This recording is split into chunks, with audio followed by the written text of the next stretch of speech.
તો આખરે કોંગ્રેસે પ્રિયંકા ગાંધીને રાજનીતિના મેદાનમાં ઉતાર્યા છે, ત્યારે રાજકોટના લોકો આ નિર્ણયને કઈ રીતે જોઈ રહ્યા છે, જોઈએ। પ્રિયંકા ગાંધીની કોંગ્રેસમાં મહાસચિવ તરીકે નિમણૂક કરવામાં આવી છે, ત્યારે હાલ હું રાજકોટની એક કોલેજ કેમ્પસમાં છું કે જે આપ જોઈ શકો છો કે મારી સાથે કેટલાક વિદ્યાર્થીઓ છે, તેમને પાસેથી આપણે જાણવાનો પ્રયાસ કરશું કે પ્રિયંકા ગાંધીની રાજકારણમાં એન્ટ્રી વિશે તેઓ શું માની રહ્યા છે। આપણી સાથે રોહિત જે રીતે પ્રિયંકા ગાંધીની જે એન્ટ્રી થઈ છે શું માની રહ્યા છો, કેવી રહેશે એન્ટ્રી અને કેવા ફાયદાઓ થશે?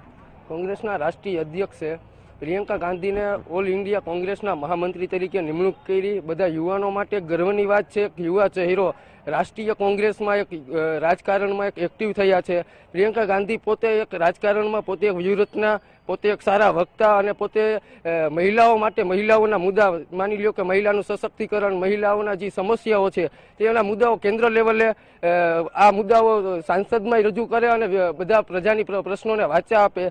તેમજ નવી વસ્તુ તો એ છે કે યુવા ચહેરાને આવા કેન્દ્ર લેવલના રાજકારણમાં એક્ટિવ થવું એટલે બધા યુવાનો અને વિદ્યાર્થીઓ માટે જે બેરોજગારી, શિક્ષણમાં થતી સમસ્યાઓ માટે અહીંયા એ મુદ્દા કેન્દ્ર લેવલે સુધી પહોંચી શકશે। વિદ્યાર્થીઓ અને યુવાનોનો અવાજ કેન્દ્ર સુધી પહોંચી શકે અને જે યુવાનો છે જે રાજકારણમાં જે સારી રીતના અને દિલથી જે કામ કરી રહ્યા છે એ યુવાનોને રાજકારણમાં તક મળશે, એનું એક ઉદાહરણ છે।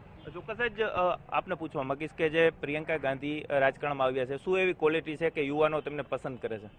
હવે એમની આ ઉંમરે અહીંયા યુથમાં આવ્યા એના માટે પહેલી વસ્તુ તો એ કે આપણે જાણીએ છીએ સૌ કે ઇન્દિરા ગાંધી એક આપણું યુથ હતું।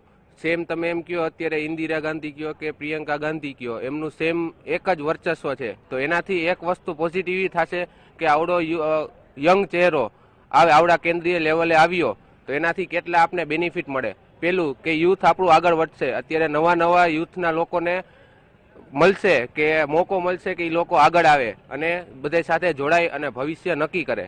એનાથી આપને બધાને બહુ વસ્તુ બેનિફિટ મળશે કે પ્રિયંકા ગાંધી અત્યારે આ લેવલે અત્યારે એ લોકોએ કોંગ્રેસે મૂક્યા એમને, તો એ બહુ મોટો પોઈન્ટ છે એમનો કે એ લોકોને એ લાવ્યા। શું કહેશો, પ્રિયંકા ગાંધી રાજકારણમાં આવ્યા છે, શું માની રહ્યા છો? ખાસ કરીને યુવાનોને કેટલો ફાયદો થશે, ખાસ કરીને જે રાજકારણમાં કેટલો બદલાવ થશે, તમે શું માની રહ્યા છો? કોઈ પણ સ્ટેજે રાજકારણમાં એક ચેન્જ છે એ જરૂરી છે।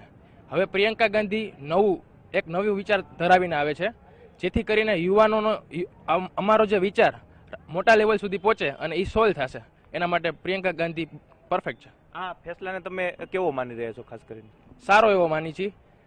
કોંગ્રેસે આ ફેસલો બહુ વિચારી અને બહુ સારી રીતે કર્યો છે। જે ઇન્દિરા ગાંધીનું આખું આમ આપણે મિરર ઇમેજ કહી દઈએ તો પ્રિયંકા ગાંધી સેમ એના જેવું જ છે।